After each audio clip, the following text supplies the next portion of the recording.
Assalamualaikum warahmatullahi wabarakatuh.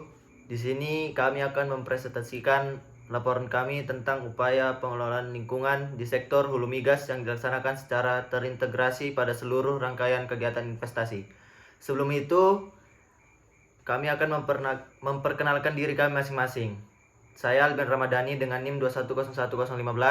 Saya Ali Fayatullah dengan NIM 2101001. Saya Kevin Putra Tenapa dengan NIM 2101022.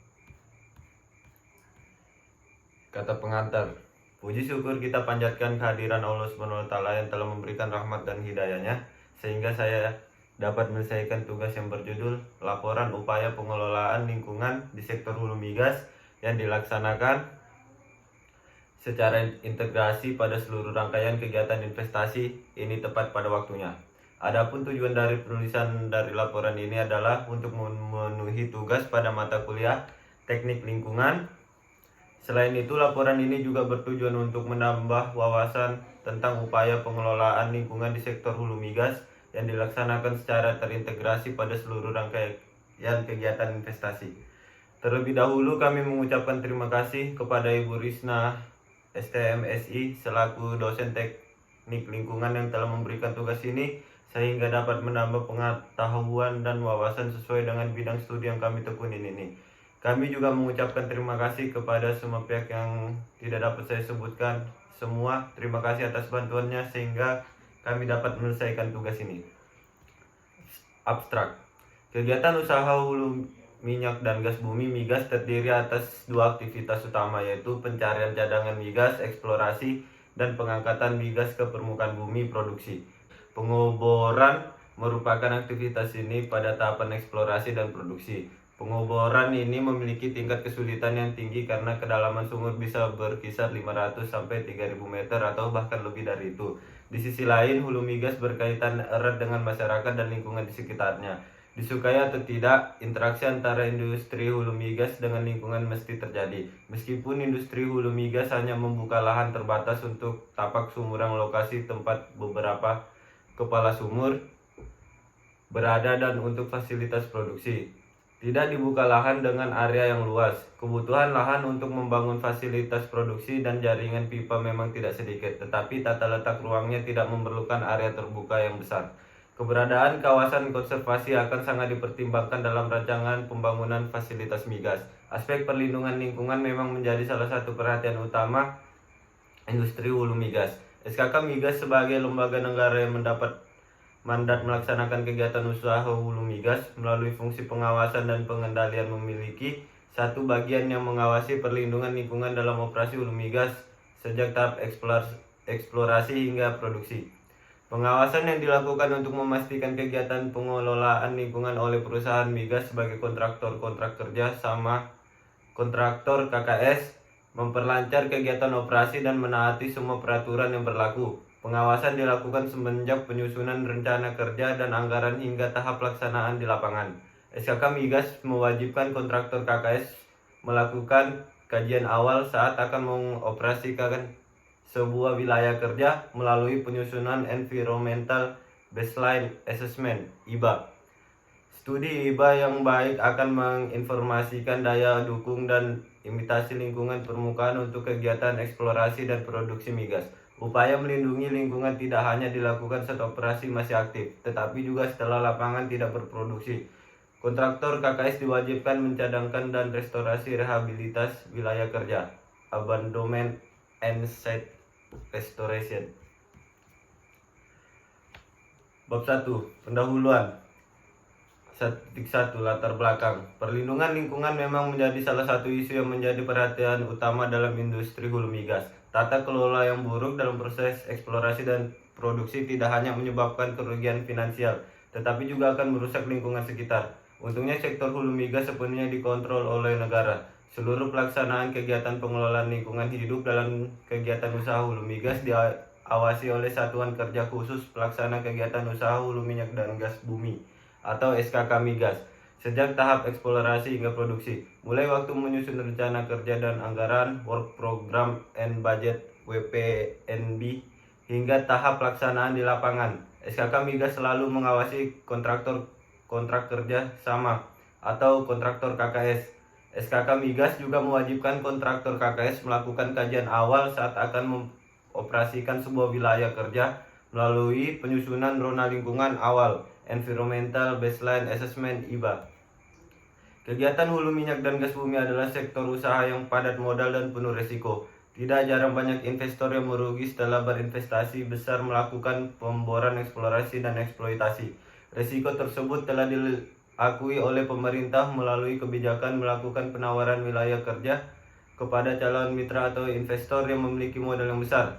Jalan ini ditempuh pemerintah dikarenakan cara tersebut akan melindungi kepentingan masyarakat umum dengan tidak berlebihnya anggaran pendapatan belanja negara (APBN) apabila dilaksanakan sendiri. Dunia perminyakan menanamkan istilah investor tersebut dengan kontrak kerja sama atau KKS berdasarkan Peraturan Menteri Energi dan Sumber Daya Mineral Nomor 48 Tahun 2017 tentang pengawasan pengusaha di sektor energi dan sumber daya mineral. Dalam pasal 1 angka 1 telah diuraikan kontrak kerja sama yang selanjutnya disebut kontraktor adalah badan usaha atau bentuk usaha tetap yang melaksanakan eksplorasi dan eksploitasi pada suatu wilayah kerja berdasarkan kontrak kerja sama dengan satuan kerja khusus pelaksana kegiatan usaha hulu minyak dan gas bumi. Mekanisme pengelolaan hulu minyak dan gas bumi di Indonesia dimulai dari penawaran wilayah kerja yang dilakukan pemerintah melalui Kementerian Energi Sumber Daya Mineral. Setelah mendapat pemenang lelang atau penawaran terhadap suatu wilayah kerja sesuai mandat yang diberikan pemerintah melalui Peraturan Presiden Nomor 9 Tahun 2013 tentang penyelenggara pengelolaan kegiatan hulu minyak dan gas bumi. SKK Migas sebagai satuan kerja khusus yang mengelola kegiatan hulu migas ditunjuk sebagai pihak yang mewakili pemerintah dalam penandatanganan kontrak kerja sama dengan para investor minyak dan gas bumi tersebut. Pengertian terkait kontrak kerja sama diatur dalam Undang-Undang Nomor 22 Tahun 2001 di pasal 1 ayat 19. Kontrak kerja sama adalah kontrak bagi hasil atau bentuk kerjasama lain dalam kegiatan eksplorasi dan eksploitasi yang lebih menguntungkan negara dan hasilnya dipergunakan untuk sebesar kemakmuran rakyat. 1.2 Tujuan: meningkatkan eksplorasi dan produksi migas yang ramah lingkungan, menjaga kesinambungan ketersediaan bahan bakar migas dan bahan bakar lain yang berkelanjutan, secara bertahap beralih ke pemanfaatan bahan bakar baru dan terbarukan serta mendorong pemanfaatan flare gas. Selain itu, mendorong pemanfaatan teknologi yang efisien dan ramah lingkungan, mendorong terciptanya budaya hemat BBM dan BBG, meningkatkan pengusahaan teknologi BBN, serta mendorong minimalisasi pembuangan limbah migas ke lingkungan, serta terwujudnya industri migas yang bersih tanpa pembuangan limbah ke lingkungan dan tanpa pembakaran flare gas, terwujudnya jaringan-jaringan gas dan minyak nasional serta tersedianya biodiesel, bioetanol, dan minyak nabati murni untuk sektor transportasi, industri, pembangkit listrik, dan rumah tangga, serta terwujudnya swasembada bahan bakar minyak dan bahan bakar lain. Bab 2. Pembahasan 2.1 Pengelolaan lingkungan di sektor hulu migas. Pengelolaan sumber daya alam dapat dimulai dengan melakukan identifikasi penggunaan dan peluang konservasi yang dapat dilakukan untuk masing-masing sumber daya alam. Peluang konservasi yang teridentifikasikan ditindaklanjuti dengan pembuatan dan pelaksanaan rencana kerja. KKKS harus memperhatikan perspektif daur hidup produk terkait pengelolaan lingkungan yang mencakup penetapan pengendalian untuk memastikan bahwa persyaratan K3LL dimasukkan dalam proses desain dan pengembangan untuk produk atau jasa dengan mempertimbangkan masing-masing tahap daur hidup, menentukan persyaratan lingkungan yang sesuai untuk pengadaan produk dan jasa, melakukan komunikasi persyaratan K3LL yang relevan kepada mitra kerja, dan mempertimbangkan keperluan untuk menyediakan informasi tentang K3LL yang berkaitan dengan transportasi atau pengiriman, penggunaan, pengolahan akhir, dan pembuangan akhir dari produk dan jasa lainnya. Apabila terjadi kondisi abnormal terkait pengendalian lingkungan, KKKS perlu melaporkan terjadinya kondisi abnormal tersebut. Kondisi abnormal tersebut perlu ditangani agar tidak membahayakan kesehatan dan keselamatan manusia serta tidak menimbulkan pencemaran atau perusakan lingkungan. 2.2 Dampak dari kegiatan industri perminyakan terhadap lingkungan. Kilang minyak adalah industri besar dan bagian terpenting dari perekonomian beberapa negara di dunia termasuk Amerika Serikat, Timur Tengah, dan beberapa bagian Afrika. Minyak bumi dan minyak mentah ada dalam kombinasi cairan gas dan zat lengket seperti tar. Minyak bumi memainkan peran utama dalam industri transportasi dan pemanas untuk rumah dan kegiatan industri. Namun dampak penyulingan minyak bumi terhadap lingkungan seringkali negatif dan meningkatkan masalah kesehatan bagi masyarakat yang dekat dengan mereka karena minyak bumi terutama beracun bagi semua bentuk kehidupan sementara ekstraksinya dapat menyebabkan perubahan iklim. Industri perminyakan terlibat dalam penambangan dan penyulingan minyak mentah untuk menghasilkan berbagai produk. Penyulingan minyak bumi melibatkan beberapa prosedur dan proses. Beberapa teknik yang terlibat dalam pemisahan bahan kimia dalam industri minyak melibatkan fraksinasi, hydrotreating, manufaktur, dan transportasi. Proses kompleks ini berdampak pada lingkungan dengan cara yang berbeda meskipun mendapatkan manfaat dari minyak yang penting. Meningkatnya permintaan produk minyak bumi telah menempatkan tekanan pada industri minyak bumi. Regulasi lingkungan telah menyebabkan industri mengubah strategi dan kegiatannya menuju produksi bersih. A. Dampak pengeboran terhadap lingkungan. Perusahaan minyak mengebor minyak dari tanah dengan menggunakan rig pengeboran dan sumur yang mencapai kantong lapisan minyak. Minyak kemungkinan akan mengisi lapisan buatan dan menyebar ke seluruh tempat terbuka. Minyak dapat tumpah ke badan air seperti lautan, danau, atau sungai. Minyak mentah mengandung bahan beracun yang mematikan bagi hewan air seperti ikan dan reptil dan dapat menyebabkan beberapa kematian dalam waktu singkat. Sulingan minyak mentah dan minyak bumi juga dapat menyebabkan cacat bawaan pada ikan dan hewan lain yang bersentuhan dengannya. Pengeboran minyak juga mensyaratkan bahwa ekologi suatu daerah diubah dengan membuka lahan untuk menciptakan ruang yang memadai untuk pengeboran minyak. B. Dampak kilang minyak terhadap lingkungan. Kilang minyak merupakan sumber utama polusi di daerah di mana mereka didirikan. Kilang penyulingan merupakan sumber utama polutan udara beracun termasuk senyawa BTIX, karbon monoksida, partikel, dan sulfur dioksida. Beberapa bahan kimia beracun yang dilepaskan ke udara diduga sebagai penyebab kanker dan juga bertanggung jawab atas perkembangan masalah reproduksi dan komplikasi pernapasan. Sejumlah besar emisi karbon monoksida menjebak panas di bumi yang menyebabkan perubahan iklim. Kilang minyak juga merupakan kontaminan utama air permukaan dan air tanah. Sumur dalam untuk pembuangan bahan limbah berakhir di akuifer dan air tanah. Beberapa kilang juga membuang bahan limbah yang tidak diolah ke badan air seperti danau dan sungai. Cara pembuangan limbah ke sungai ini mempengaruhi kualitas air dan hewan air. Produk minyak bumi yang masuk ke badan air juga sangat mudah terbakar dan dapat menyebabkan kebakaran sungai seperti yang terjadi di Sungai Cuyahoga. Kegiatan pemurnian minyak bumi juga dapat mencemari tanah. Pencemaran tanah meliputi limbah B3, tumpahan minyak, lumpur dari proses pengolahan, dan debu kokas. 2.3 Rangkaian upaya pengelolaan di sektor hulu migas. A. Persiapan atau pra-operasi. Persiapan pengelolaan lapangan migas dilakukan dengan melakukan kajian atas beberapa potensi lapangan yang berada di wilayah kerja. B. Eksplorasi. Dalam industri perminyakan, kegiatan eksplorasi merupakan kegiatan yang menentukan aktivitas perusahaan berikutnya, seperti pengembangan dan produksi. Eksplorasi merupakan kegiatan penyelidikan dan penjajakan suatu daerah yang diperkirakan mengandung cadangan mineral. Penyelidikan dan penjajakan dapat dilakukan dengan menggunakan yang pertama, metode survei geologi. Yang kedua, metode survei geofisika. Yang ketiga, survei gaya berat. Yang keempat, survei magnetik. Dan yang terakhir, survei seismik. Metode survei geologi. Metode geologi merupakan teknik penyelidikan secara rinci atas struktur batuan yang membentuk lapisan paling atas dari kerak bumi. Metode ini dilakukan dengan cara evaluasi terhadap gejala permukaan tanah untuk mencari indikasi terdapatnya atau adanya formasi yang mengandung minyak dan gas bumi. Metode survei geofisika. Metode geofisika merupakan penyelidikan berdasarkan penelitian tentang sifat-sifat fisika bumi. Cara kerja metode ini berdasarkan perkiraan dari sifat-sifat fisika bawah tanah melalui pengukuran atau deteksi secara tidak langsung dari atas permukaan bumi. Metode survei gaya berat. Metode survei gaya berat adalah metode penyelidikan dengan menentukan letak penyimpanan minyak dan gas bumi.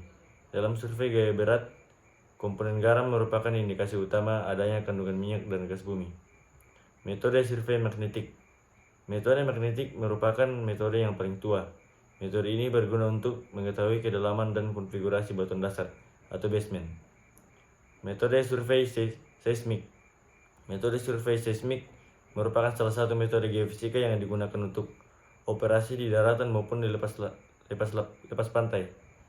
Berdasarkan pencatatan waktu dari peralatan seismograf dan seismometer dalam mencatat waktu tempuh kecepatan rambat gelombang getar, akan diperoleh informasi mengenai struktur dan stratigrafi dari daerah yang bersangkutan. Kemudian C. Produksi.